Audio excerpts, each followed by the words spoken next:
Now we study the disjunction. Suppose you have two propositions P and Q. We consider P, apples are red, elephants are big, and we combine these two atomic propositions. P is atomic proposition, Q is atomic proposition, and we combine these two, we relate these two atomic propositions by connective R, P R Q.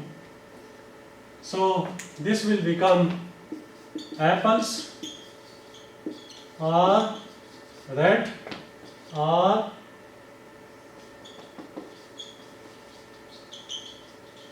elephants are big. तो जब आप दो propositions, एक atomic proposition हमारे पास P है, दूसरी atomic proposition Q है, इसको R कनेक्टिव के जरिए जब आप कनेक्ट करेंगे, then this is called disjunction.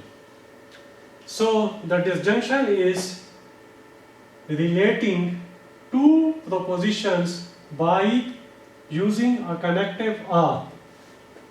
The symbolic representation for R is this symbol. R is represented by this symbol. This is the symbolic representation. So P R Q will be apples are red are elephants are big.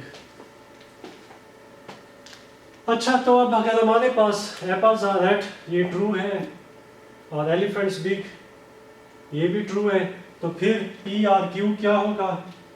True होगा या false होगा? इसका result क्या आएगा? यानी किसी भी disjunction का रिजल्ट ट्रू या फॉल्स आना डिपेंड करेगा उसके अंदर जो पार्टिसिपेटिंग प्रोपोजिशंस हैं. हमारे पास यहाँ पर दो प्रोपोजिशंस हैं, apples are red elephants are big. इनकी ट्रूथ वैल्यू के ऊपर ट्रू या फॉल्स होने पर या इसके ट्रू या फॉल्स होने पर इस पूरी स्टेटमेंट का ट्रू या फॉल्स होना डिपेंड करता है.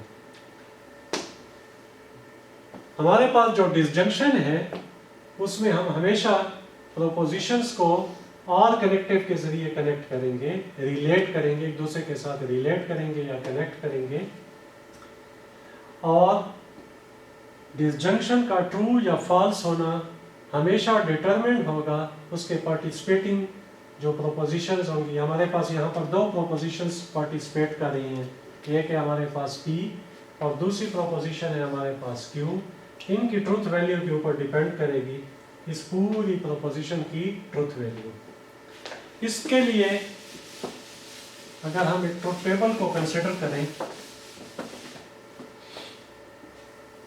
हमारे पास अगर एक प्रोपोजिशन है P, दूसरी प्रोपोजिशन है Q, P और Q डिसजंक्शन होगी उसकी. अब अगर ये दोनों प्रोपोजिशंस फॉल्स हैं, P फॉल्स है, Q ट्रू है, P ट्रू है, Q फॉल्स है, या दोनों ट्रू है, तो हमारे पास रिजल्ट क्या आएगा? डिसजंक्शन में अगर कोई एक प्रोपोजिशन भी ट्रू हो जाए तो वो प्रोपोजिशन का जो रिजल्ट होगा, डिसजंक्शन का जो रिजल्ट होगा वो ट्रू होगा. अगर दोनों प्रोपोजिशंस या तमाम प्रोपोजिशंस फॉल्स हैं तो फिर डिसजंक्शन भी क्या होगी? फॉल्स होगी. इन all other cases it will be true. इसका मतलब यह है कि कोई एक पार्टिसिपेटिंग प्रोपोजिशन भी अगर ट्रू हो जाए तो सारा रिजल्ट आपके पास क्या होगा? ट्रू होगा. तो ये हमारे पास डिसजंक्शन का रूल है. इसके बाद नेक्स्ट है कंजंक्शन.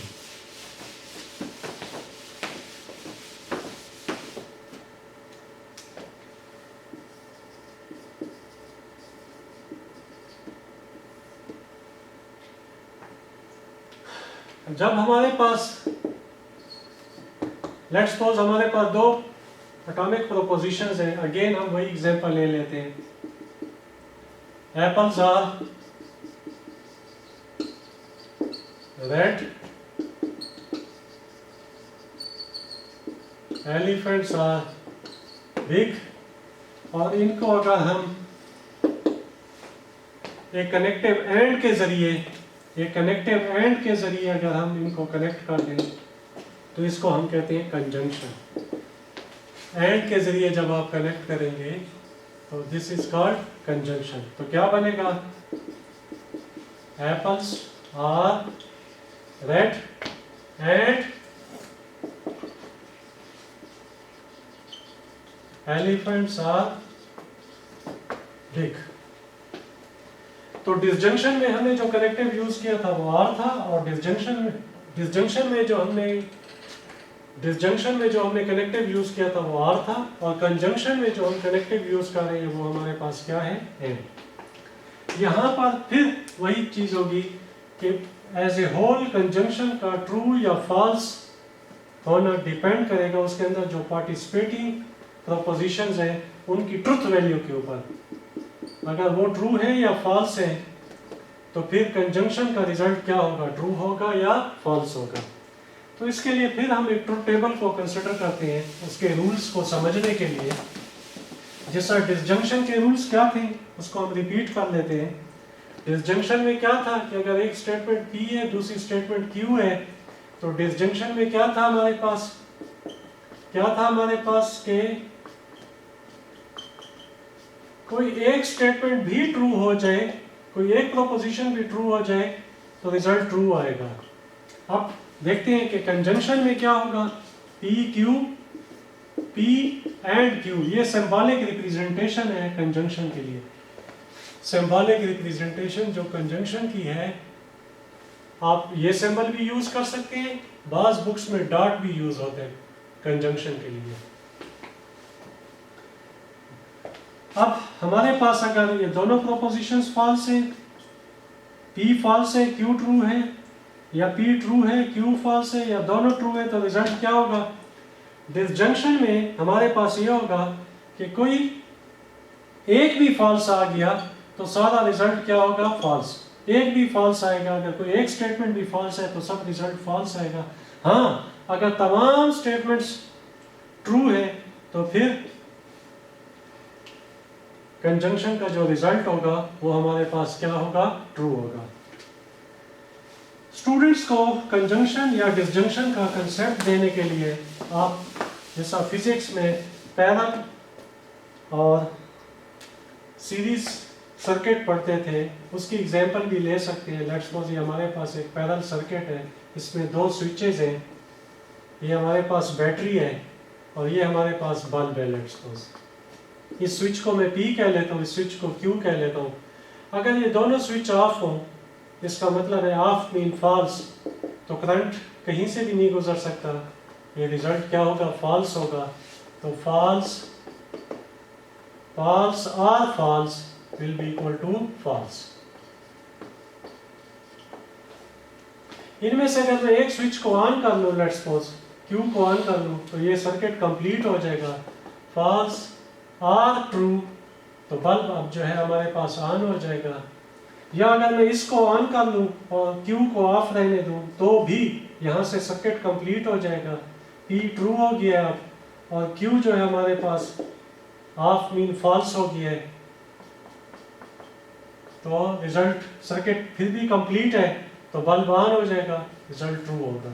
और अगर दोनों ट्रू हो तो भी सर्किट कंप्लीट होगा, तो इसका मतलब है रिजल्ट क्या होगा हमारे पास? ये बल्ब ऑन हो जाएगा तो रिजल्ट ट्रू हो जाएगा। अब अगर कंजंक्शन को समझना हो तो आप इस सर्किट की एग्जांपल ले सकते हैं। अब ये हमारे पास बल्ब है, लेट्स सपोज ये बैटरी है, और ये हमारे पास दो स्विचेस हैं P और Q। अब अगर ये दोनों फॉल्स हैं, फॉल्स मीन ऑफ है, तो करंट गुजरने का हमारे पास कोई रास्ता नहीं है, बल्ब हमारे पास क्या होगा? ऑफ होगा। तो इसका ट्रुथ टेबल हम साथ साथ बनाते जाते हैं। क्या बनेगा? P Q, और ये बनेगा P एंड Q, तो false and false will be equal to false. अब अगर हम एक को ऑन कर लें, लेट्स सपोज Q को ऑन कर लें, तो इसका कोई फायदा नहीं है क्योंकि यहाँ पर जो पहला स्विच है P वो फॉल्स है, ऑफ है, तो करंट यहाँ से नहीं गुजर सकता। तो इसका मतलब है क्या होगा, हमारे पास सर्किट ब्रेक होगा, बल्ब अभी भी ऑफ रहेगा, false and true, false and true will be equal to false. और अगर मैं इसको ऑन कर लूँ और दूसरे स्विच को ऑफ रखूँ तो भी यहाँ पर सर्किट ब्रेक हो जाएगा, तब भी हमारे पास बल्ब ऑफ ही रहेगा। तो इसका रिजल्ट क्या आएगा, true and false will be equal to false. ये बल्ब सिर्फ एक सूरत में ऑन हो सकता है, जब ये दोनों स्विचेस क्या हो जाए, ऑन हो जाए, सर्किट कंप्लीट हो जाए, तो अब ये बल्ब ऑन हो जाएगा, रोशन हो जाएगा। तो इसका मतलब ये हुआ कि true true will be true and true will be equal to true.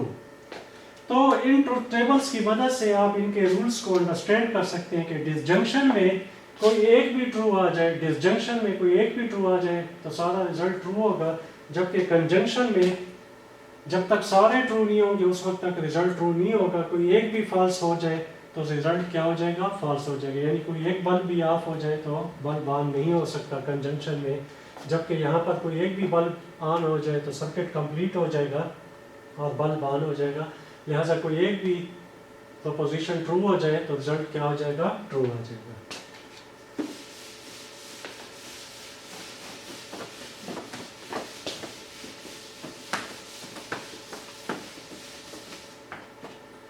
इसके बाद हमारे पास नेक्स्ट है इम्प्लीकेशन।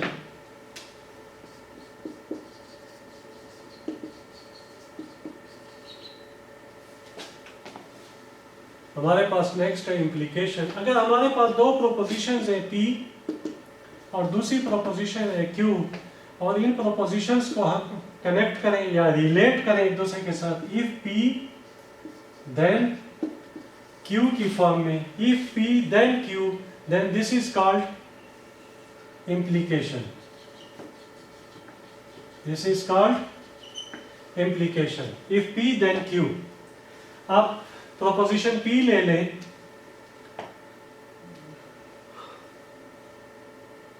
प्रोपोजिशन P हम ले लेते हैं, असलम हैज GPA 2.0, असलम पास दी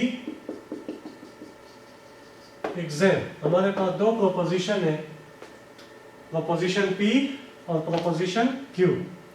तो इसकी इम्प्लीकेशन क्या बनेगी, if Aslam, if P Aslam has GPA 2.0 then Aslam will pass the exam. Then Q, Aslam will pass the exam. यहाँ पर if के बाद वाला जो पार्ट है इसको आप बोलते हैं हाइपोथेसिस,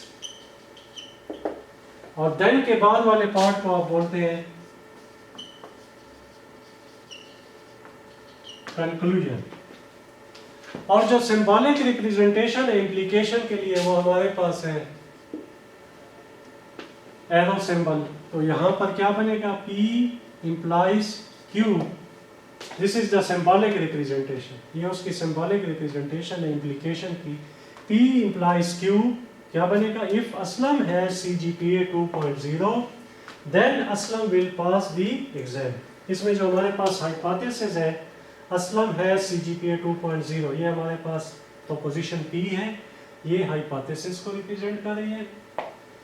और यहाँ पर जो कंक्लूजन है वो क्या है हमारे पास, Aslam will pass the exam. तो जब आप प्रोपोजिशंस को इफ देन की फॉर्म में कनेक्ट करेंगे तो इसको हम क्या कहते हैं, इम्प्लीकेशन। और ये हमारे पास इम्प्लीकेशन की सिंबॉलिक रिप्रेजेंटेशन है। Again if P then Q, इसकी जो ट्रूथ वैल्यू है यानी ट्रू होना या फॉल्स होना डिपेंड करेगा उसके अंदर जो पार्टिसिपेटिंग प्रोपोजिशंस है कौन कौन सी, एक हमारे पास हाइपोथेसिस है, दूसरा कंक्लूजन है, क्यों, इनकी ट्रुथ वैल्यू के ऊपर डिपेंड करेगा। इनकी ट्रुथ वैल्यू की बेस पर इस पूरी इम्प्लीकेशन की ट्रुथ वैल्यू को आप डिटरमिन करेंगे। यानी हमारे पास जो P इम्प्लाइज Q है उसका ट्रू या फॉल्स होना डिपेंड करता है P और Q की ट्रुथ वैल्यू के ऊपर। इसको समझने के लिए हम इम्प्लीकेशन का एक ट्रुथ टेबल कंसिडर करते हैं जिसके जरिए उसके रूल्स को आप समझेंगे कि इम्प्लीकेशन का रिजल्ट कब ट्रू होगा और कब फॉल्स होगा। यहाँ पर हमारे पास एक प्रोपोजिशन है P Q, P implies Q। Let's suppose हमारे पास P भी फॉल्स है Q भी फॉल्स है, तो इसको हम करेंगे क्या कहेंगे, फॉल्स, P की वैल्यू फॉल्स है, Q की वैल्यू फॉल्स है, false implies false, the result will be true. अगर हमारे पास P फॉल्स है और Q ट्रू है तो ये बनेगा false implies true, then the result will be true. अगर हमारे पास हाइपोथेसिस ट्रू है और कंक्लूजन फॉल्स हो गया है तो ये क्या बनेगा, true implies false, true implies false, तो रिजल्ट आएगा हमारे पास फॉल्स। और हाइपोथेसिस भी ट्रू है, कंक्लूजन भी ट्रू है, तो ये बनेगा ट्रू इम्प्लाइज ट्रू, तो रिजल्ट हमारे पास होगा true.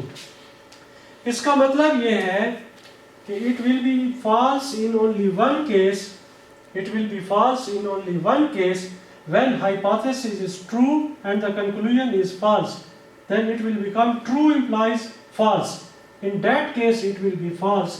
In all other cases it will be true. False implies false, it will be true. True implies true, this will be true. हमारे पास hypothesis false हो और conclusion true हो तो भी result true होगा। सिर्फ एक केस में हमारे पास फॉल्स आएगा, ये इसके रूल्स है, सिर्फ एक केस में फॉल्स आएगा कि जब आपका हाइपोथेसिस तो ट्रू हो, P ट्रू हो, लेकिन आपका कंक्लूजन फॉल्स हो जाए, Q फॉल्स हो जाए, तो इस केस में रिजल्ट हमारे पास फॉल्स होगा। In all other cases the result will be true. So these are the rules of implication. और इम्प्लीकेशन में आप हमेशा इफ P देन Q की फॉर्म में आप स्टेटमेंट को क्या करेंगे, रिप्रेजेंट करेंगे। इसकी कुछ एग्जांपल्स देख लेते हैं। फॉर एग्जांपल हमारे पास है P implies Q, if x is equal to 2 then x square is equal to 4।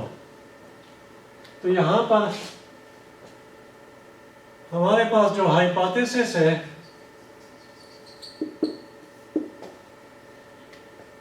वो है x is equal to 2 then x square is equal to 4।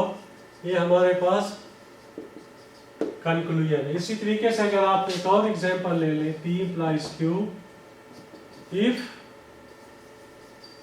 there are clouds on sky then it will rain।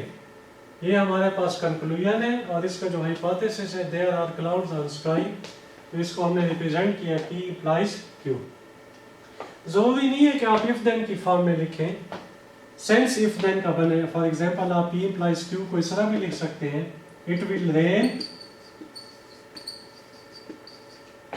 If there are clouds on sky.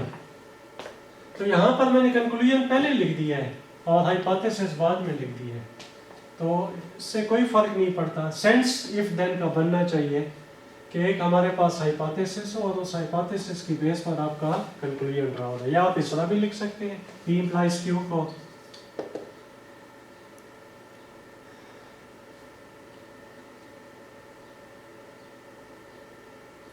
For example आप इस तरह लिख दें, it there are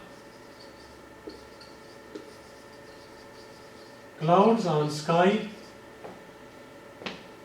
if there are clouds on sky then की बजाय मैं लिख देता हूँ कामा, it will रेन। तो यहाँ पर कामा जो है वो देन का काम कर रहा है, कामे के बाद क्या होगा, कंक्लूजन। आप इसको इस तरह भी लिख सकते हैं, P implies Q, it will rain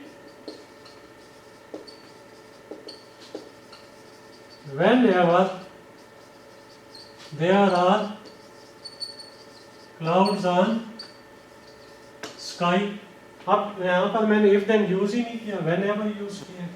तो जब whenever यूज होगा तो आप कंक्लूजन पहले लिखते हैं और बाद में उसका हाइपोथेसिस लिखते हैं। तो कहने का मकसद ये है कि सेंस वही बनना चाहिए, if then का लिखने का तरीका कोई भी आप यूज कर सकते हैं।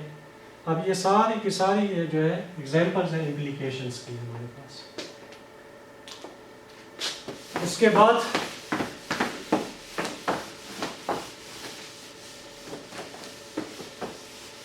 हमारे पास नेक्स्ट है कन्वर्स, इनवर्स एंड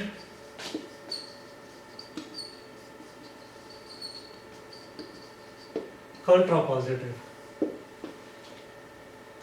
अगर आपके पास एक इम्प्लीकेशन है P implies Q, इसके एग्जांपल ले लेते हैं।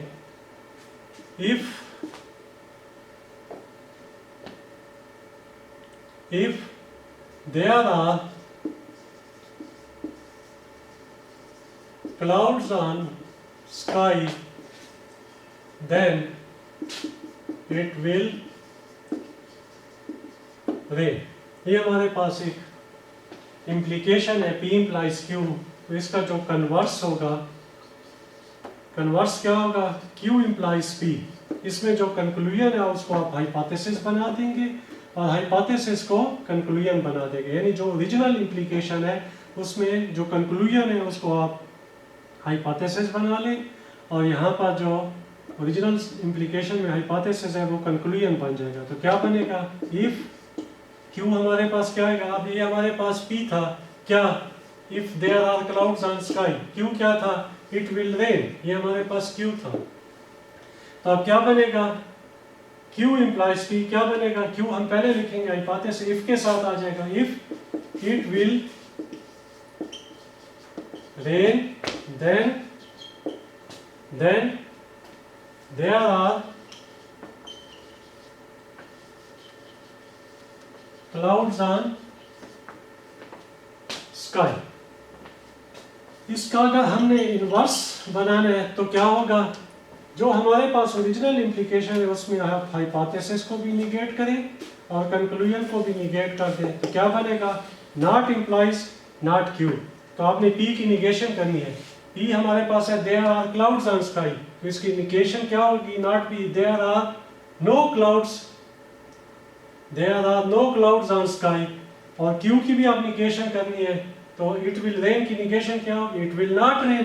तो हमारे पास ये पूरी स्टेटमेंट क्या बनेगी, inverse not P implies not Q, क्या बनेगा, इफ नॉट P, क्या मतलब, if there are no clouds on sky then it will not rain। If there are no clouds on sky then it will not rain। There are no clouds on sky, ये हमारे पास हो गया not P, it will not rain, ये बन गया हमारे पास not Q। If not P then not Q, तो ये हमारे पास होगा इनवर्स। इसके बाद लास्ट में हमारे पास है कंट्रापोजिटिव। तो कंट्रापोजिटिव हमारे पास क्या होगा जी, कंट्रापोजिटिव में आप ये करेंगे कि जो हमारे पास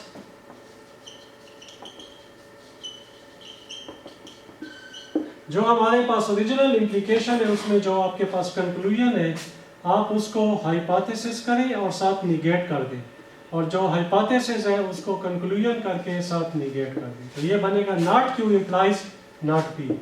स्टॉप। तो हमारे पास क्या होगा, ये क्या होगा, if it will not rain then not P there are no clouds on sky. If not Q, then not P. Not Q implies not P. This is contrapositive. तो क्या हुआ हमारे पास, अगर हमारे पास P implies Q implication है तो उसका कन्वर्स, इनवर्स और कंट्रापोजिटिव क्या होगा हमारे पास, उसका कन्वर्स होगा Q implies P, इनवर्स होगा नॉट implies नॉट Q और कंट्रापोजिटिव क्या होगा, not Q implies not P. अब ओरिजिनल इंप्लीकेशन की बेस पर आपने तीन चीजें डेवलप की हैं, converse, inverse and contrapositive. Converse, inverse and contrapositive. Dear students, अभी हमने डिसजंक्शन को थोड़ी देर पहले पढ़ा है. डिसजंक्शन जो है वो हमारे पास दो तरह की है. एक हमारे पास डिसजंक्शन जो है वो दो तरह से हम ले सकते हैं. एक हमारे पास है इंक्लूसिव डिसजंक्शन और दूसरी होती है हमारे पास एक्सक्लूसिव डिसजंक्शन. अभी हमने डिस्कस किया था थोड़ी देर पहले ही कि डिसजंक्शन के लिए हम जो कनेक्टिव यूज करते हैं वो कौन सा कनेक्टिव है, आर. तो इसका मतलब ये हुआ कि इसको हम कह सकते हैं इंक्लूसिव आर और इसको हम कह सकते हैं एक्सक्लूसिव आर. मैंने अभी थोड़ी देर पहले ही बताया था कि जो इंक्लूसिव के लिए सिंबॉलिक रिप्रेजेंटेशन है वो ये वाली है. इसी तरीके से एक्सक्लूसिव आर के लिए जो सिंबॉलिक रिप्रेजेंटेशन होगी वो ये होगी. प्लस को आप सर्कल के अंदर क्लोज कर दिया. अभी हमने इन दोनों के दरमियान डिफरेंस को अंडरस्टैंड करना है. What is the difference between inclusive or and exclusive or. Inclusive or mean either this or that or both. Either this or that or both. But exclusive or means either this or that, but not both. तो difference कहां पर हुआ, both and not both. तो हमारे पास जो inclusive are है उसको हम कह सकते हैं कि इधर दिस और डेट और बोथ, और जो एक्सक्लूसिव आर है उसको हम कहेंगे इधर दिस और डेट बट नॉट बोथ. क्या मतलब इसका, इसको हम एग्जांपल्स के साथ अंडरस्टैंड कर लेते हैं. फॉर एग्जांपल मैं एक सिंपल प्रोपोजिशन लेता हूं P. Pakistan will win the match. और एक प्रोपोजिशन में ले लेता हूं India will win the match.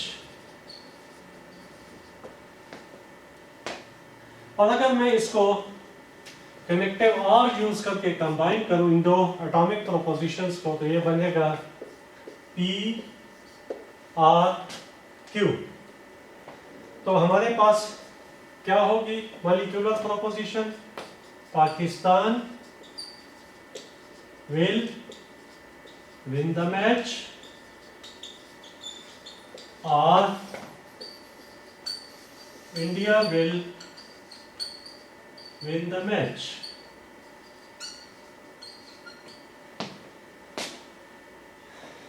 यहां से आप देख सकते हैं कि या तो ये प्रोपोजिशन P ट्रू होगी और ये प्रोपोजिशन फॉल्स होगी, क्योंकि इन दोनों में से कोई एक टीम जीतेगी. पाकिस्तान और इंडिया के दरमियान अगर मैच हो रहा है तो या पाकिस्तान जीतेगा या इंडिया मैच जीतेगा। अगर ये प्रोपोजिशन ट्रू है, Pakistan will win the match, तो definitely India will win the match क्या होगा, फॉल्स होगा। और अगर हम कहें कि ये वाली प्रोपोजिशन फॉल्स है, Pakistan will win the match, तो डेफिनेटली ये प्रोपोजिशन क्या होगी, ट्रू होगी। इसका मतलब है दोनों का ट्रूथ होना, यानी दोनों का ट्रू होना एट द सेम टाइम, और दोनों का फॉल्स होना। अगर हम ये कहें कि Pakistan will win the match, India will win the match, both are true. Pakistan भी मैच जीत गया है, इंडिया भी मैच जीत गया है, ये दोनों ट्रू है। That is not possible, not both. और अगर हम कहें कि ये दोनों फॉल्स है, Pakistan will win the match mean ये फॉल्स है, और हम कहें कि India will win the match, ये भी फॉल्स है, that is also not possible. इसका मतलब है एक का ट्रू होना चाहिए, एक का फॉल्स होना चाहिए। इधर दिस, अगर एक ट्रू है, और दैट, दूसरे को क्या होना चाहिए, फॉल्स होना चाहिए। बट नॉट बोथ, दोनों at the same time true या दोनों at the same time false नहीं हो सकते। जबकि इंक्लूसिव आर में अगर आपको ट्रूथ टेबल याद हो, मैंने ट्रूथ टेबल बनाया था इंक्लूसिव आर में P Q P R Q, इसमें मैंने कहा था कि दोनों ट्रू अगर हो तो भी रिजल्ट क्या होगा, ट्रू होगा। इसका मतलब है दोनों का ट्रू होना, या मैंने कहा था कि हमारे पास दोनों फॉल्स हो तो भी रिजल्ट हमारे पास क्या होगा, दोनों फॉल्स होने पर रिजल्ट क्या होगा, फॉल्स। इसका मतलब है इसमें हमारे पास एक ट्रू एक फॉल्स, या दोनों फॉल्स या दोनों ट्रू हो सकते हैं। इधर दिस और दैट और बोथ, दोनों ट्रू भी हो सकते हैं, दोनों फॉल्स भी हो सकते हैं। इसको एक्सप्लेन करने के लिए मैं कुछ और एग्जांपल्स ले लेता हूं ताकि आपको और भी क्लियर हो जाए। फॉर एग्जांपल, मैं एक एग्जांपल ले लेता हूं। मैं एक प्रोपोजिशन लेता हूं, P R Q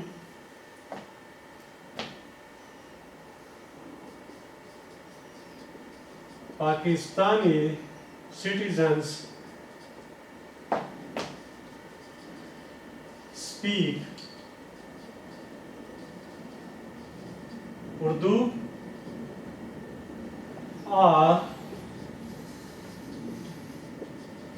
Pakistani citizens speak regional languages. अब बहुत सारे पाकिस्तानी ऐसे हैं जो उर्दू भी बोलते हैं, ट्रू, और बहुत सारे पाकिस्तानी ऐसे हैं जो रीजनल लैंग्वेज भी बोलते हैं, यानी दोनों at the same time true हो सकते हैं हमारे पास। और बहुत सारे पाकिस्तानी ऐसे भी हो शायद कि जो ना उर्दू बोल सकते हैं और ना ही कोई रीजनल लैंग्वेज बोल सकते हैं, दोनों at the same time false भी हो सकते हैं। और कुछ पाकिस्तानी शायद ऐसे भी हों कि जो सिर्फ उर्दू बोल सकते हो, ट्रू, लेकिन कोई रीजनल लैंग्वेज नहीं बोल सकते, फॉल्स। या कुछ पाकिस्तानी ऐसे होंगे जो रीजनल लैंग्वेज तो बोल सकते होंगे, ट्रू, और शायद वो उर्दू ना बोल सकते हो, फॉल्स।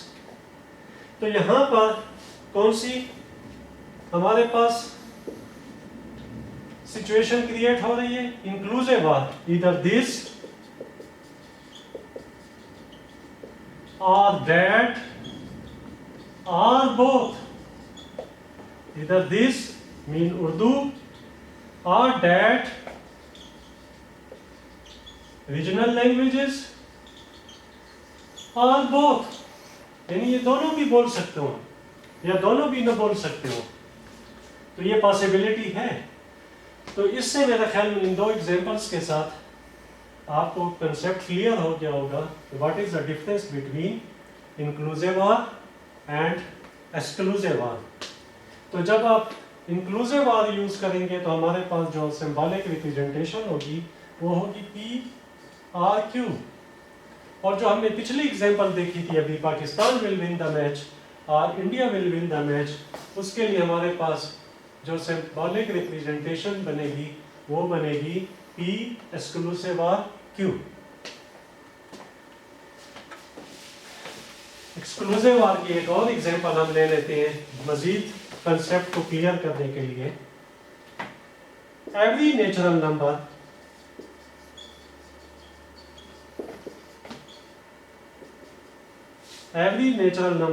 is either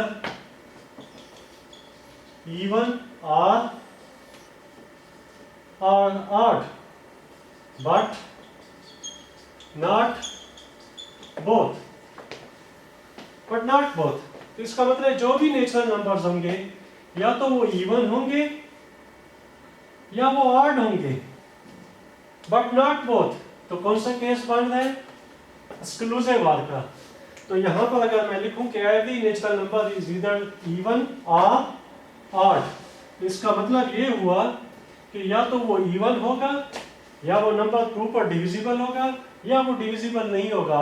ऑड का मतलब है वो 2 पर जितने भी नेचुरल नंबर है या वो 2 पर डिविजिबल होंगे या वो 2 पर डिविजिबल नहीं होंगे।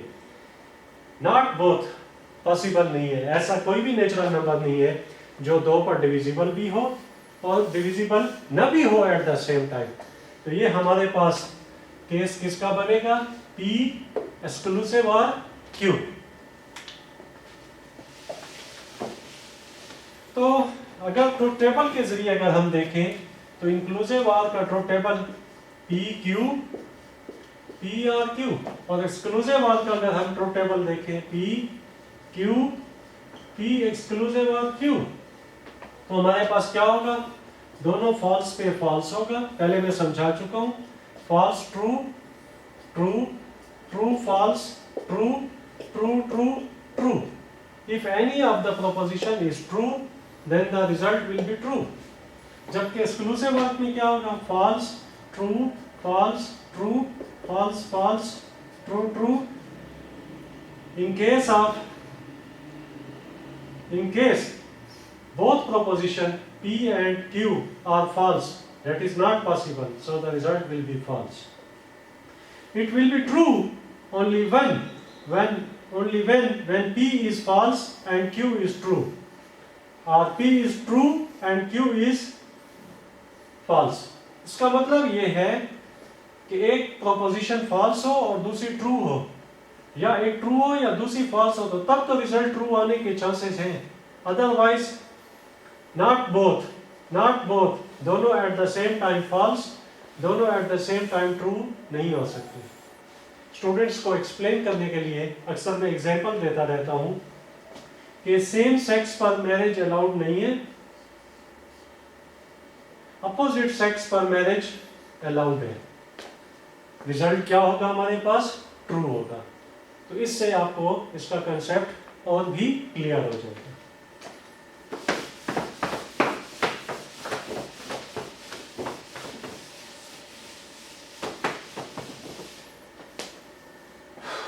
नेक्स्ट हमारे पास है by conditional. By conditional, the symbolic representation for biconditional is this: P implies Q and at the same time Q implies P. This is called biconditional। अगर हम इस तरह लें P implies Q, this is implication।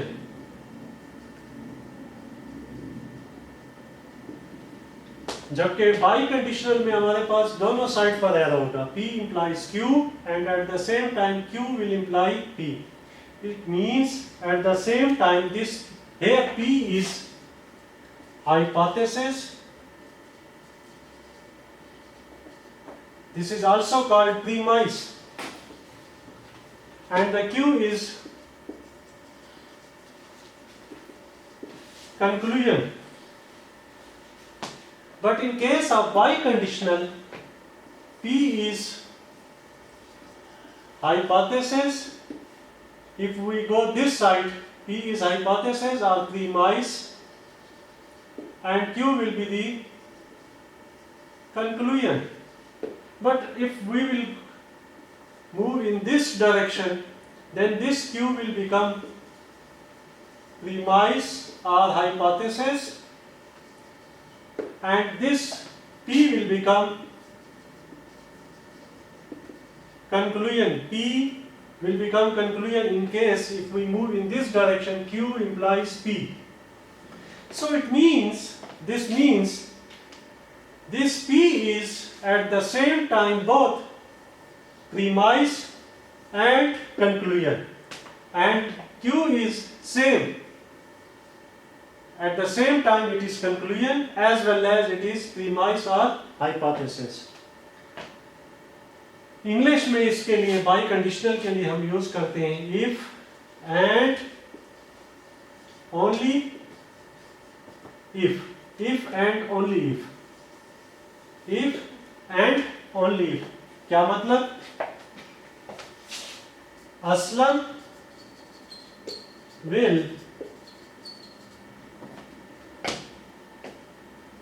will marry if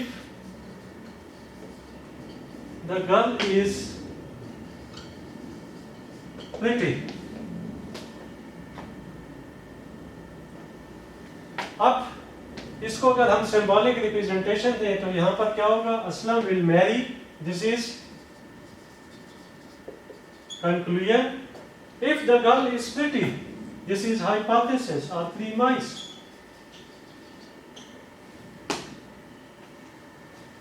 तो इसको अगर हम कह लें P, हाइपोथेसिस को कह लें प्रोपोजिशन P, और कंक्लूजन को अगर हम कह लें proposition Q, then this will become P implies Q। if then की फॉर्म में है। मैंने यहाँ पर कंक्लूजन पहले लिख दिया है और हाइपोथेसिस को बाद में लिखा है। कल मैंने बताया था कि आप किसी तरीके से भी लिख सकते हैं, जरूरी नहीं है कि आप if को पहले लिखें और then बाद में लिखें। कंक्लूजन आप पहले लिख सकते हैं, इफ का पार्ट बाद में भी आ सकता है, इससे कोई फर्क नहीं पड़ता। तो ये रिप्रेजेंट कर रहे हैं किसको? इम्प्लीकेशन को। This is implication. लेकिन अगर मैं इसको चेंज कर दूं इस तरीके से, असलम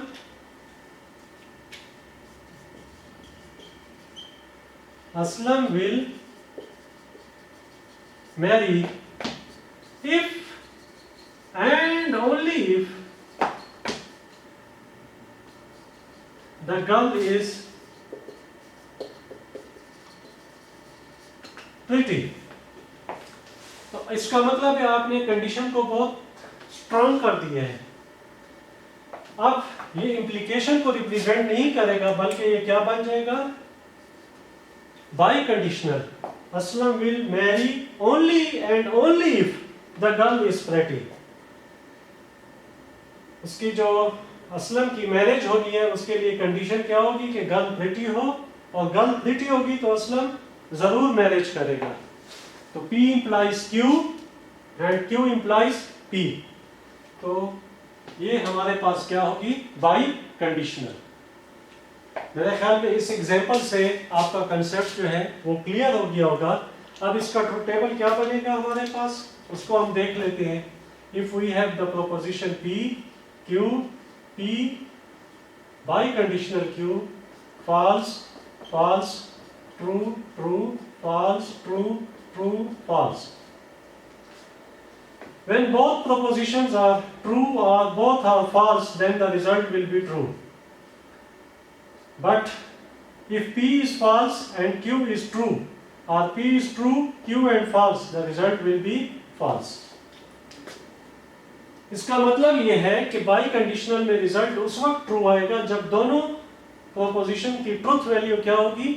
पार्टिसिपेटिंग जो प्रोपोजिशन है P और Q, उसकी ट्रुथ वैल्यू जब सेम होगी। अगर दोनों फॉल्स हैं या दोनों ट्रू है तो उस पर तो रिजल्ट ट्रू आएगा। लेकिन अगर ट्रुथ वैल्यू वेरी करेगी, P फॉल्स है और Q ट्रू है, या P ट्रू है और Q फॉल्स है, तो इस केस में इसका रिजल्ट क्या आएगा? हमारे पास फॉल्स है।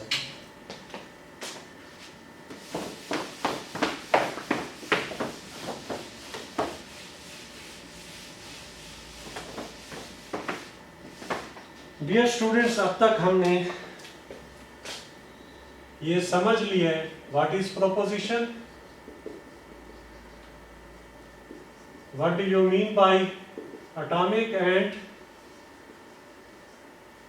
molecular propositions? Disjunction,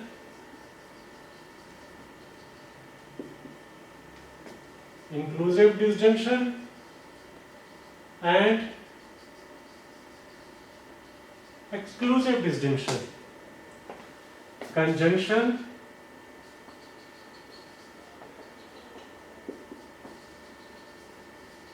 implication,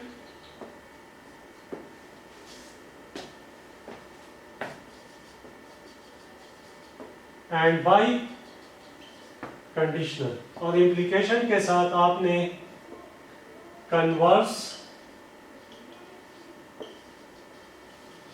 inverse and contrapositive का कंसेप्ट भी समझ लिए हैं।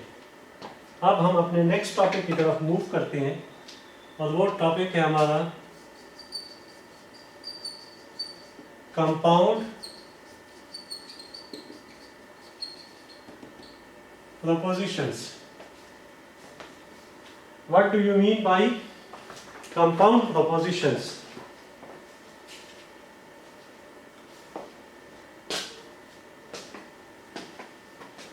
Compound propositions are defined as, or compound propositions are the expressions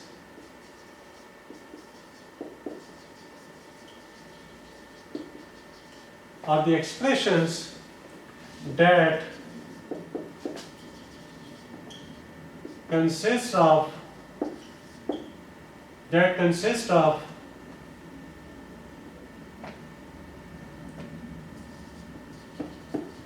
simple propositions along with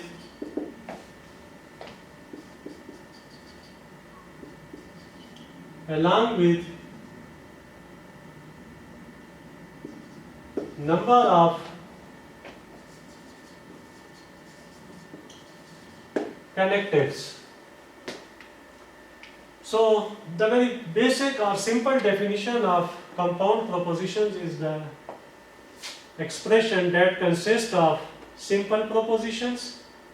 Simple proposition अभी मैंने आपको कुछ देर पहले ही पढ़ाई थी। कौन सी प्रोपोजिशंस होती हैं जिनको आप एटॉमिक प्रोपोजिशंस भी कहते हैं। फॉर एग्जांपल इनको किससे रिप्रेजेंट करते हैं, जैसा अभी मैंने आपको बताया variables p q along with number of connectives. Connectives मैं आपको पढ़ा चुका हूँ कौन कौन से, डिसजंक्शन, कंजंक्शन, इसके अलावा negation, implication, by conditional etcetera. तो एक ऐसी एक्सप्रेशन जिसमें सिंपल प्रोपोजिशंस हो और नंबर ऑफ कनेक्टिव्स हो उसको आप क्या कहेंगे, कंपाउंड प्रोपोजिशन। इसकी एक छोटी सी एग्जांपल ले लेते हैं, जैसा for example p and not p। अब यहां पर हमारे पास सिंपल प्रोपोजिशन कौन सी है, p, और हमारे पास कनेक्टिव्स कौन कौन सी आ गई है, एंड, और दूसरा कनेक्टिव कौन सा आ गया है, नॉट। तो क्या बनी हमारे पास compound proposition p and not p। इसी तरीके से आप एक और एग्जांपल ले सकते हैं, p implies q and not p implies not q। अब यहां पर देखें हमारे पास कौन कौन से प्रोपोजिशंस हैं सिंपल, p q, इसी p की दोबारा निगेशन की गई, इसी q की दोबारा निगेशन की गई। कौन कौन से कनेक्टिव हमने यूज किए, इम्प्लीकेशन, निगेशन और निगेशन के कनेक्टिव यूज किए। इसके अलावा अब यहाँ पर इंपॉर्टेंट चीज यहाँ पर नोट करें तो मैंने यहाँ पर पैरेंथेसिस को यूज किया है। तो इसका मतलब ये है कि कंपाउंड प्रोपोजिशन में आप पैरेंथेसिस भी यूज कर सकते हैं। Why we use the parenthesis, इसको भी हम थोड़ी देर बाद देखते हैं। Basically the parenthesis are used to change the priority of operators. किसी भी ऑपरेटर की प्रायोरिटी को आप चेंज करने के लिए आप किसी भी कंपाउंड प्रोपोजिशन में पैरेंथेसिस भी यूज कर सकते हैं। तो ये हमारे सामने दो एग्जांपल्स आ गए हैं। मैंने रैंडमली वैसे ही दो एग्जांपल्स लिए हैं आपको एक्सप्लेन करने के लिए कि कंपाउंड प्रोपोजिशन क्या है। एक कंपाउंड प्रोपोजिशन एक ऐसी एक्सप्रेशन होती है, जिसमें सिंपल प्रोपोजिशंस हो along with number of connectives, तो उसको आप क्या कहेंगे, कंपाउंड प्रोपोजिशन।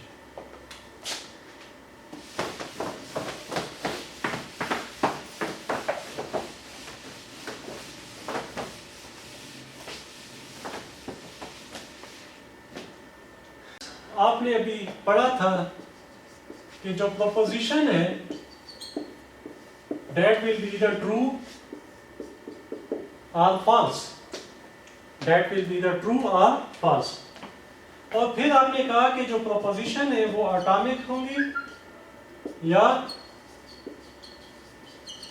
मॉलिक्यूलर होंगी। एटॉमिक वो होंगी जो सिंपलेस्ट फॉर्म में होंगी और मॉलिक्यूलर वो होंगी जिनको आप फर्दर चेक कर सकते हैं on the basis of connectives. तो जो कनेक्टिव आपने पढ़े हैं उसमें आपने कौन कौन से कनेक्टिव, जिसका डिसजंक्शन आपने यूज किया, इंक्लूसिव आर, एक्सक्लूसिव आर, आपने कंजंक्शन यूज की एंड आपने इंप्लीकेशन यूज की, इम्प्लाइज।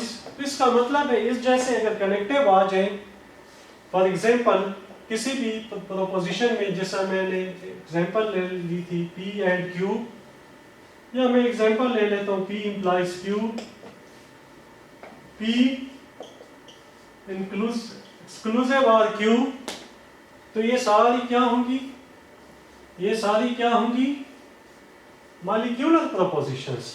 जबकि P Q जिनको आप फर्दर डिवाइड नहीं कर सकते, जो या ट्रू होंगी स्टेटमेंट या जो फॉल्स होंगी लेकिन फर्दर डिविजिबल ना हो, तो उनको आप एटॉमिक कहेंगे। लेकिन जब कनेक्टिव्स आ जाएं और कनेक्टिव्स के साथ आप उन्हें की बेसिस पर आप उन्हें छोटे छोटे पीसेस में चॉप कर सकें, उसको आप क्या कहेंगे, मॉलिक्यूलर। और मैंने इन तमाम कनेक्टिव्स के आपको ट्रुथ टेबल भी एक्सप्लेन कर दिए हैं ताकि आपको समझ आ सके कि कोई भी मॉलिक्यूलर प्रोपोजिशन कब ट्रू होगी या कब फॉल्स होगी on the basis of its participating propositions. जैसा मैंने एंड के रूल्स के लिए आपको उसका ट्रुथ टेबल समझा दिया, इस ट्रुथ टेबल से आपको पता चल रहा है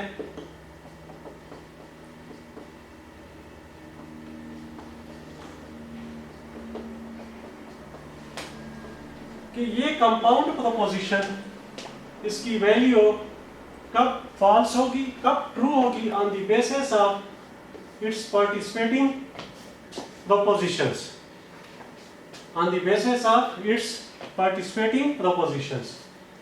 तो ट्रुथ टेबल की मदद से आपको आइडिया होगा कि कब मॉलिक्यूलर प्रोपोजिशन जो है वो ट्रू होगी या फॉल्स होगी, उसको आप ट्रुथ वैल्यू असाइन कैसे करेंगे। बिल्कुल इसी तरीके से कंपाउंड प्रोपोजिशन के लिए भी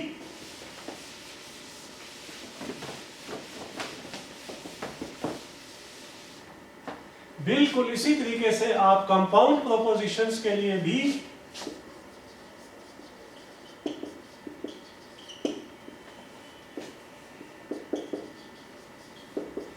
ट्रुथ टेबल्स को यूज करेंगे और उनकी मदद से आपको पता चलेगा कि इन कंपाउंड प्रोपोजिशंस की वैल्यू कब ट्रू होगी और कब फॉल्स होगी। How you will assign the truth value to these compound propositions, that will be determined with the help of truth table। तो हमारा जो नेक्स्ट टॉपिक है वो हम इन डिटेल पढ़ेंगे about the truth tables.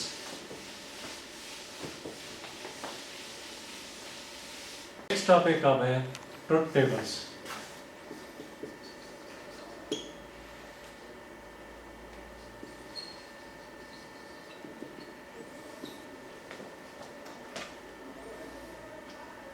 Truth tables में truth table is the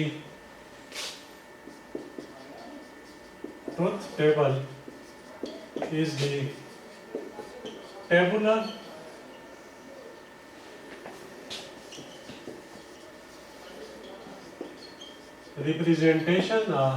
representation of how truth or falsity of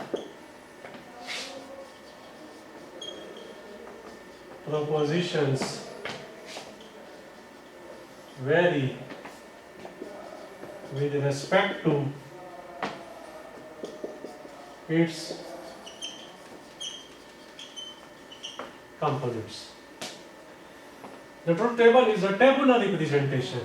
इसका मतलब है आपको एक टेबल बनाना होगा। टेबल क्या होते हैं? जिसमें रोज और हमारे पास क्या होंगे? Columns. Tabular representation mean the combination of rose and columns. और ये क्या एक्सप्लेन करेगा कि आप उनको ट्रुथ या फॉल्स वैल्यू कैसे असाइन करेंगे, किसको? कंपाउंड प्रोपोजिशंस को on the basis of its components. जैसा अभी मैंने बताया है कि हमारे पास एक कंपाउंड, लेट्स सपोज हमारे पास एक कंपाउंड प्रोपोजिशन है P एंड नॉट P। आप इसको कैसे ट्रू या फॉल्स कहेंगे? On what basis you will assign the value true और फॉल्स? हाउ द ट्रूथ और falsity of the propositions very. इसकी जो ट्रूथ वैल्यू है वो कैसे चेंज होगी, वेरी कैसे करेगी? On the basis of its components. अब इसके कंपोनेंट क्या है? जो इसके पार्टिसिपेटिंग प्रोपोजिशंस है।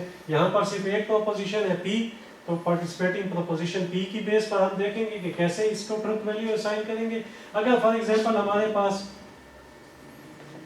दो पार्टिसिपेटिंग प्रोपोजिशन है P Q, तो यहाँ पर हम P और Q की बेस पर अगर इनकी ट्रुथ वैल्यू को चेंज करें तो इसकी ट्रुथ वैल्यूज कैसे वेरी करेंगी? इस कंपाउंड प्रोपोजिशन की ट्रुथ वैल्यूज कैसे वेरी करेंगी? How the truth values will very on the basis of its participating proposition. This is represented by the truth tables. So table, what is table? Basically table is the combination of rows and columns. यहाँ पर truth table में जो रोज है उनको आप क्या कह सकते हैं? कॉम्बिनेशंस भी कह सकते हैं। So these are different combinations and these are the columns. So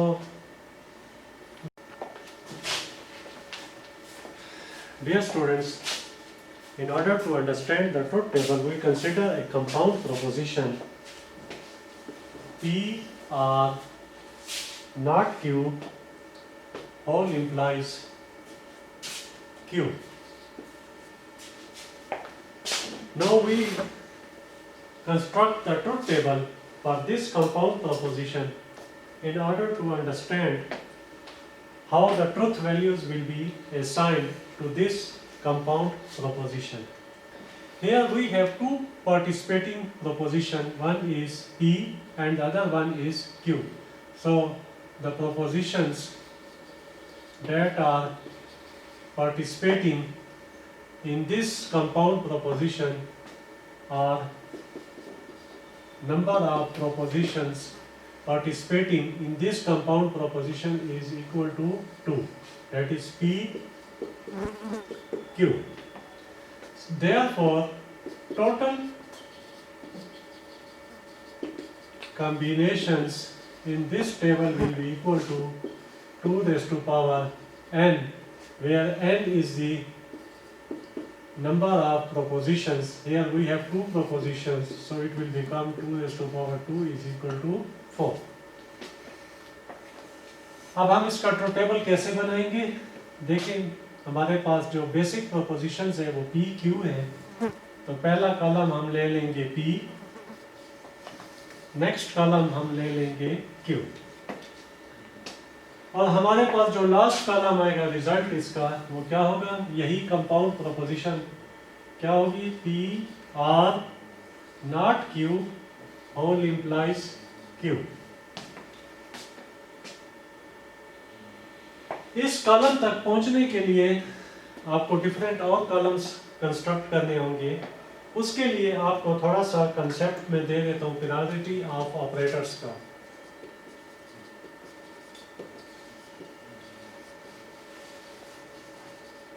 एक कंपाउंड प्रोपोजिशन में अगर आपके पास कनेक्टिव्स आ जाएं तो आप उसको कैसे प्रायोरिटाइज करेंगे। सबसे पहले आप हाईएस्ट प्रायोरिटी ऑफ पैरेंथेसिस को देंगे,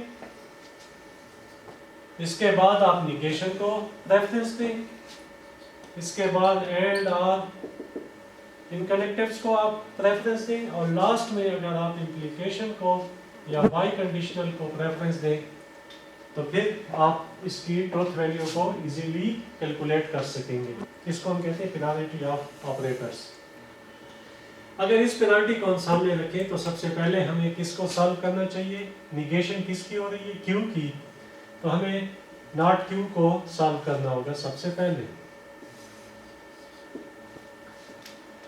फिर इसके बाद एंड आर इनकी हमें प्रेफरेंस है, तो यहां पर देखें यहां पर आर यूज हो रहा है किसके दरमियान, पी के दरमियान और नॉट क्यू के दरमियान, तो हम कैलकुलेट करेंगे P or not Q.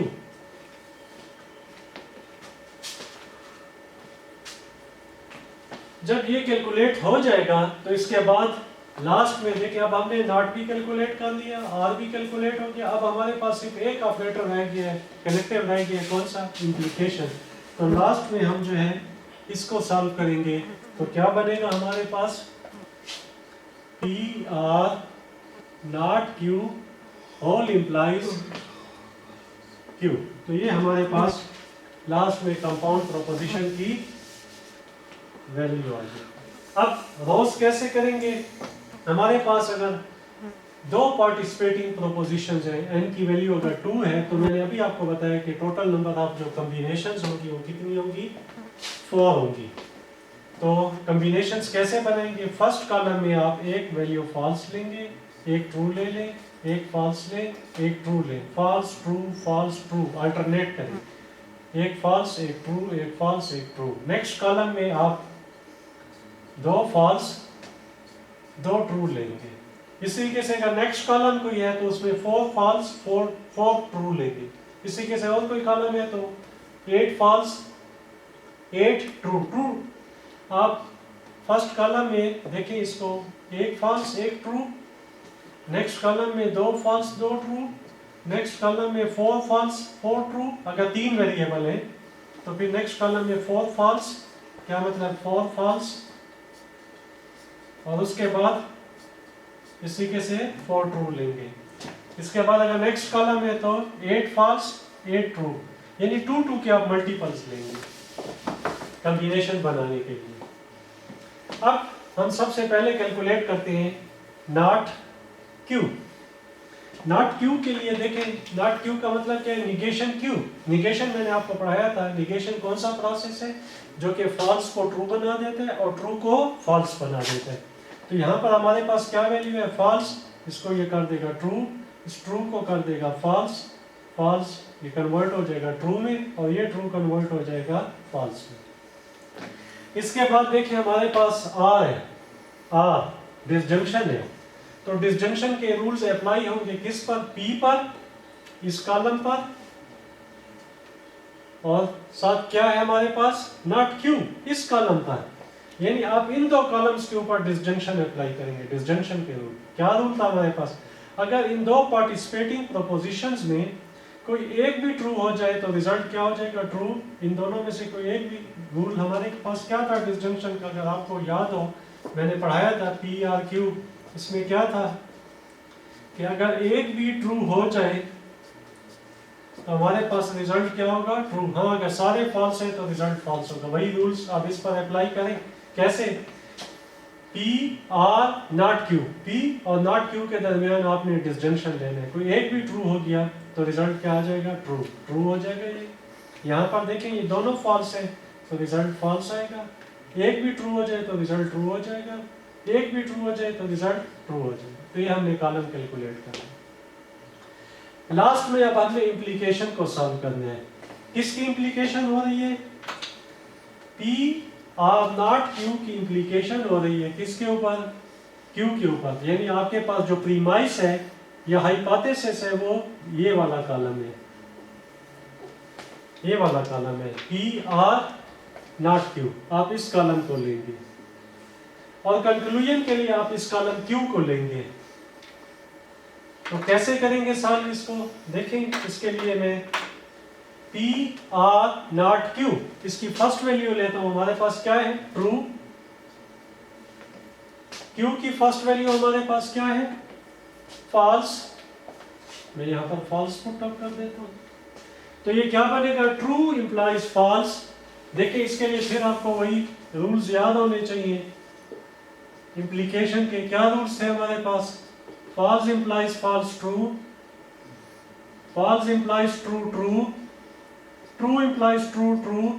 It will be false in only one case when the hypothesis is true and the conclusion is false, then the result is false. It will be false in only one case. In all other cases it will be true. तो ये rules आप apply करें इस पर। True implies false, true implies false, क्या बनेगा हमारे पास? false. इस रूल के तहत true implies false will be equal, true implies false will be equal to false. अब नेक्स्ट वैल्यू पुट अप करती है पी आर नॉट क्यू। इसकी नेक्स्ट वैल्यू क्या है हमारे पास? फॉल्स। क्यू की नेक्स्ट वैल्यू हमारे पास क्या है? ट्रू। तो ये हमारे पास बनेगा false implies true, false implies true. तो क्या बना हमारे पास? रिजल्ट आएगा ट्रू। इसके बाद हमारे पास क्या है? P or not Q. P or not Q की नेक्स्ट वैल्यू हमारे पास है ट्रू। Q की नेक्स्ट वैल्यू हमारे पास क्या है? फॉल्स। तो क्या बनेगा? कौन सा केस बनेगा? True implies false, again it will be false. और लास्ट में P आर नॉट Q, इसकी वैल्यू क्या लेंगे हम? ट्रू। और Q की वैल्यू हमारे पास क्या होगी? यहां पर देखें पी आर नॉट क्यू की वैल्यू ट्रू ली हमने और इस कॉम्बिनेशन में इस क्यू की वैल्यू क्या बनेगी? ट्रू। तो ये बनेगा ट्रू इंप्लाइज ट्रू। तो क्या रिजल्ट आएगा? ट्रू। तो ये वाला जो कॉलम है वो हमारे पास आ जाएगा, इस कंपाउंड प्रोपोजिशन की वैल्यूज को रिप्रेजेंट करेगा ये वाला कॉलम। इसका मतलब ये है कि ये कंपाउंड प्रोपोजिशन जो है इसकी जो ट्रूथ है या फॉल्स है, ये जो दो वैल्यूज हैं वो कैसे एवेल्युएट होंगी? On the basis of these participating propositions. इसका मतलब अगर ये दोनों पार्टिसिपेटिंग प्रोपोजिशंस फॉल्स हैं तो इस कंपाउंड प्रोपोजिशन की वैल्यू फॉल्स होगी। अगर ये दोनों पार्टिसिपेटिंग प्रोपोजिशंस ट्रू है तो इसकी रिजल्ट ट्रू आएगा। अगर P फॉल्स है, Q ट्रू है तो रिजल्ट ट्रू आएगा। और अगर P ट्रू हो जाए और Q फॉल्स हो जाए तो फिर इसका रिजल्ट क्या आएगा? कंपाउंड प्रोपोजिशन का फॉल्स आएगा। तो ट्रुथ टेबल से आपको एक टेबुलर रिप्रेजेंटेशन है, एक टेबुलर रिप्रेजेंटेशन है, इससे आपको आइडिया हो रहा है कि कब ये कंपाउंड प्रोपोजिशन ट्रू होगी या कब ये कंपाउंड प्रोपोजिशन फॉल्स होगी on the basis of the value of its participating proposition. तो इस एग्जांपल से आपको मैंने एक छोटा सा आइडिया दिया है कि आप कैसे ट्रुथ टेबल को कंस्ट्रक्ट करेंगे। एक और एग्जांपल ले लेते हैं हम।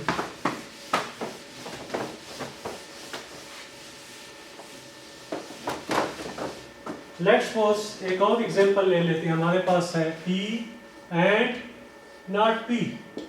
ये एक हमारे पास कंपाउंड प्रोपोजिशन है और मुझे कहा जाता है इसका ट्रुथ टेबल बने। यहां पर अगर आप देखें, here we have only one variable, so the number of variables or propositions is equal to 1, which means the value of n will be equal to 1. Therefore, number of rows or combinations will be equal to 2 raised to power n, 2 raised to power 1 is equal to 2। कैसे बनेगा truth table? देखें जी, हमारे पास अब एक ही variable है p। मैंने आपको बताया था कि फर्स्ट कॉलम में एक फॉल्स एक ट्रू, नेक्स्ट कॉलम में दो फॉल्स दो ट्रू, उससे नेक्स्ट कॉलम में अगर तीन वेरिएबल है तो चार फॉल्स चार ट्रू, इस तरीके से आप चलेंगे। अब यहाँ पर एक ही वेरिएबल है तो इसका मतलब सिर्फ दो पॉसिबल कॉम्बिनेशंस होंगी, एक फॉल्स एक ट्रू। अब हमने कनेक्टिव्स को एवेल्युएट करना है तो सबसे पहले प्रेफरेंस किसकी आई है? पैरेंथेसिस। यहाँ पर पैरेंथेसिस नहीं है। निगेशन, हाँ निगेशन है यहाँ पर। किसकी निगेशन हो रही है? पी की। तो हम इस पी को निगेट करेंगे, नॉट पी। उसके बाद किसको सॉल्व करेंगे? हमारे पास मैं यहाँ पर देख रहा हूँ कंजंक्शन है एंड, तो थर्ड प्रायोरिटी है हमारे पास कंजंक्शन की, तो ये हमारे पास हो जाएगा पी एंड नॉट पी। तो जैसे ही आप एंड को सॉल्व कर लेंगे तो आपके पास ये कंपाउंड प्रोपोजिशन सॉल्व हो जाएगी। अब क्या रिजल्ट आएगा? नॉट पी का निगेशन है। निगेशन के क्या रूल्स हैं? अगर फॉल्स है तो ये ट्रू हो जाएगा नॉट पी, अगर ये ट्रू है तो हमारे पास क्या हो जाएगा? फॉल्स हो जाएगा। अब P का किसके साथ? नॉट P के साथ एंड करेंगे। इस P का, इस वेरिएबल P का इस नॉट P के साथ क्या करेंगे? कंजंक्शन लेंगे, एंड लेंगे। क्या रूल्स थे कंजंक्शन के? अगर आपको याद हो, P Q, P and Q।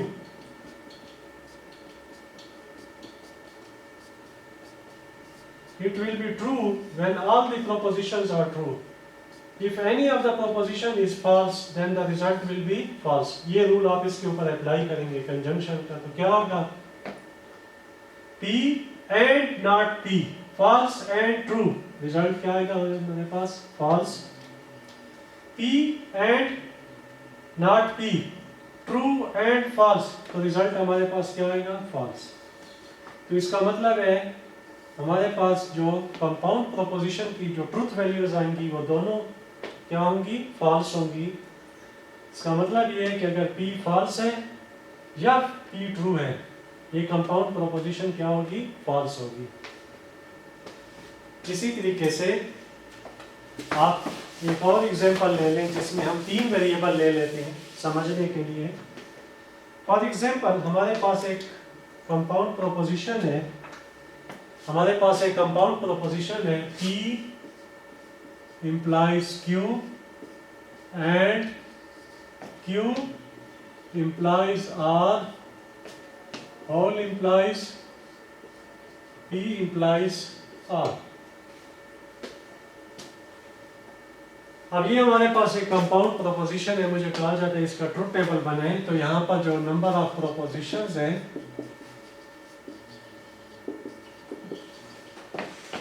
And वो कितनी है? 3। तो हमारे पास कॉम्बिनेशंस कितनी होगी? 2 raised to power n, 3 is equal to 8। तो अब हम क्या करेंगे? ट्रुथ टेबल कैसे बनाएंगे? तीन वेरिएबल है P, Q, R, P, Q और R, तीन बेसिक वेरिएबल है P, Q, R। अब इनकी ट्रुथ वैल्यू कैसे असाइन करेंगे हम? मैंने अभी बताया था कि फर्स्ट कॉलम में एक फॉल्स एक ट्रू, फिर नेक्स्ट कॉलम में दो फॉल्स दो ट्रू, नेक्स्ट कॉलम में फोर फॉल्स फोर ट्रू, एक फॉल्स एक ट्रू, एक फॉल्स एक ट्रू, एक फॉल्स एक ट्रू लेंगे, फॉल्स ट्रू। टोटल कितने लेने हैं आपने? 8। 1 2 3 4 5 6 7 8।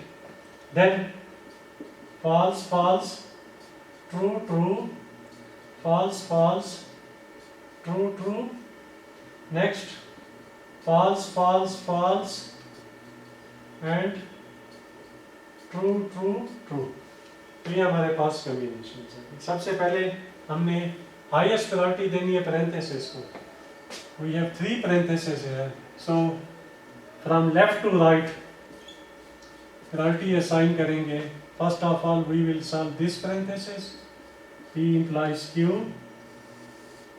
then next Q implies R. Then next P implies R. जब ये तीनों पैरेंथेसिस सॉल्व हो जाएंगी तो नेक्स्ट प्रायोरिटी किसकी होगी? निगेशन हमारे पास नहीं है तो हम कनेक्टिव एंड को प्रायोरिटी देंगे। एंड किसके दरमियान हो रहे हैं? इन दो प्रोपोजिशंस के दरमियान। तो इसका मतलब है इसको और इसको एंड करेंगे तो P implies Q and Q implies R। जब एंड भी सॉल्व हो जाएगा तो लास्ट प्रायोरिटी किसकी होगी? इंप्लीकेशन की, इस इंप्लीकेशन की। तो हमारे पास क्या होगा? P implies Q and Q implies R. This implies this one. P implies R. तो इससे आपके पास कंपाउंड प्रोपोजिशन की वैल्यूज हो जाएगी। अब उन्हीं रूल्स के साथ आप इसको सॉल्व करेंगे जो मैंने आपको पढ़ाए थे। P implies Q, P implies Q, इन दो कॉलम के ऊपर इंप्लीकेशन अप्लाई होगी। तो मैं थोड़ा सा इसको एक्सप्लेन कर देता हूँ, बाकी आप इसको खुद कंप्लीट करें। कैसे करेंगे? false implies false, true, false implies false, true, false implies true, true, false implies true, true, true implies false, false, true implies false, false, true implies true, true, true implies true, true। तो ये हमारे पास P implies Q solve हो गया। अब हमने किसको solve करना है?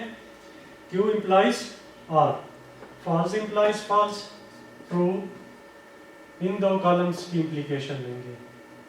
false implies false, Q है हमारे पास हाइपोथेसिस, R है हमारे पास कंक्लूजन।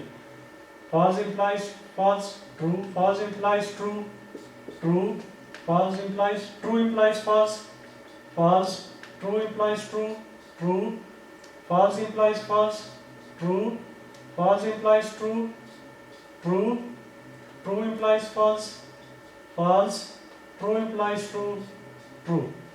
इसको ज़रा आप केयरफुल होके करें क्योंकि अगर आपसे मिस्टेक हो जाए तो फिर इसको ठीक करना थोड़ा आपके लिए प्रॉब्लम हो जाता है। फिर एग्जाम में टाइम कम होता है तो आप इसको केयरफुली ज़रा सॉल्व करें। P implies R, P implies R। आप इन दो कॉलम्स की इंप्लीकेशन लेंगे, ये हाइपोथेसिस होगा और ये कंक्लूजन होगा। false implies false, false implies false, false implies false, हमारे पास क्या आना चाहिए? ट्रू। false implies true, हमारे पास क्या आना चाहिए? True. false implies false, true, false implies true, true, true implies false, will be false, true implies true, true, true implies false, false, and then true implies true, true। इसके बाद हमारे पास next किसको solve करना है? इन दो columns की दरमियान conjunction करनी है, एंड लेना है। तो क्या रिजल्ट होगा हमारे पास? True and true, true, true and true, true, true and false, false, true and true, true, false and true, false, false and true, false, true and false, false, true and true, true। अब हमने conjunction को भी solve कर लिया, and को भी solve कर लिया। अब हमारे पास लास्ट में इस इंप्लीकेशन को सॉल्व करना है। इस इंप्लीकेशन के लिए हमारे पास जो हाइपोथेसिस है वो क्या होगा? This one will be the hypothesis and this one will be the conclusion. इसका मतलब है this column will be considered as hypothesis and P implies R, this one, P implies R, this one will be considered as conclusion। So for hypothesis you will take the values from this column and for conclusion you will take the values from this column। True, P implies R, true, true implies true, it will become true। Then you will take next value, true, next value of P implies R is true, true implies true will be true.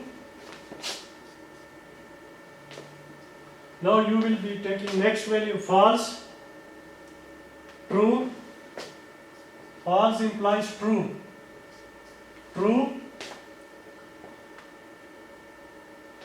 Next one value is true, P implies R, next value is true, true implies true will become true. Then false implies false will become true. Again, false implies true, it will become true. False implies true will become true. False, next value is false. P implies R, next value is false. So false implies false will become true. Its next value is true. True implies P implies R, next value is true. So true implies true will become true. When all the values are true, when a compound propositions, all values are true, regardless the truth value of its participating propositions. क्या मतलब, अगर वो false है या true है, लेकिन compound proposition हमेशा true आ रही है, तो इस किस्म की compound proposition को हम कहते हैं tautology. And this is called tautology. The compound proposition that is always true, a compound proposition that is always true, regardless the truth value of its participating propositions, is called the compound proposition that is always true, regardless the truth value of its participating proposition, is called tautology. This is called tautology. तो इस truth table में आपको मैंने एक और important concept भी समझा दिया है, that is the tautology. That is the tautology. So what is tautology? So what is tautology? So what is tautology? Tautology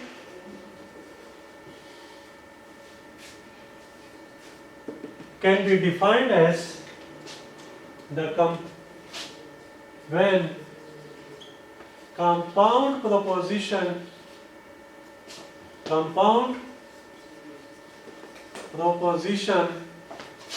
is true regardless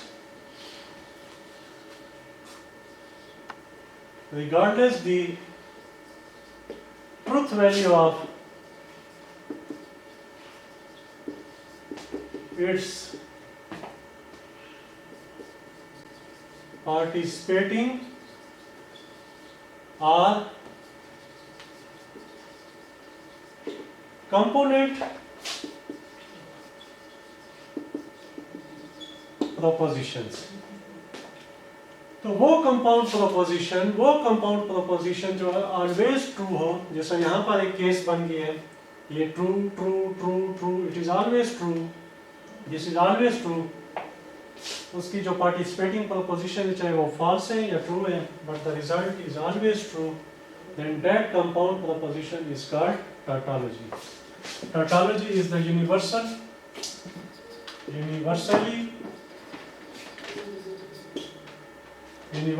valid या universal valid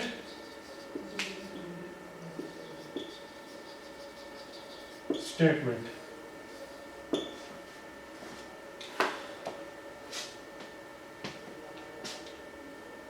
Tautology के साथ दूसरा जो रिलेटेड कंसेप्ट है, that is the contradiction.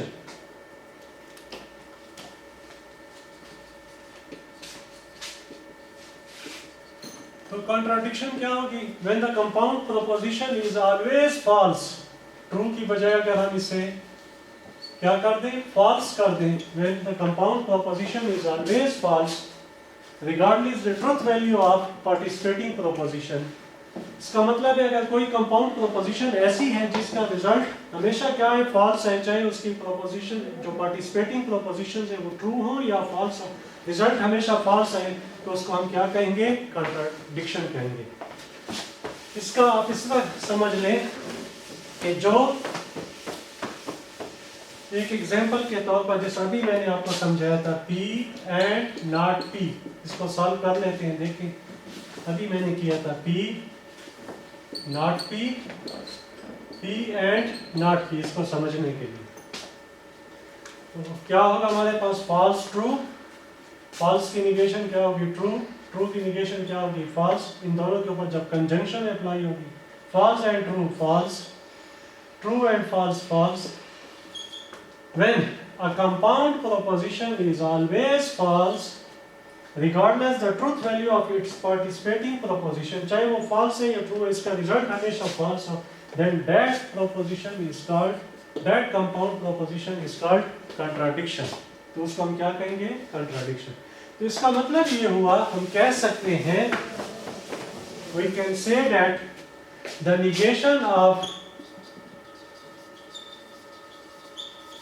tautology, negation of tautology is contradiction,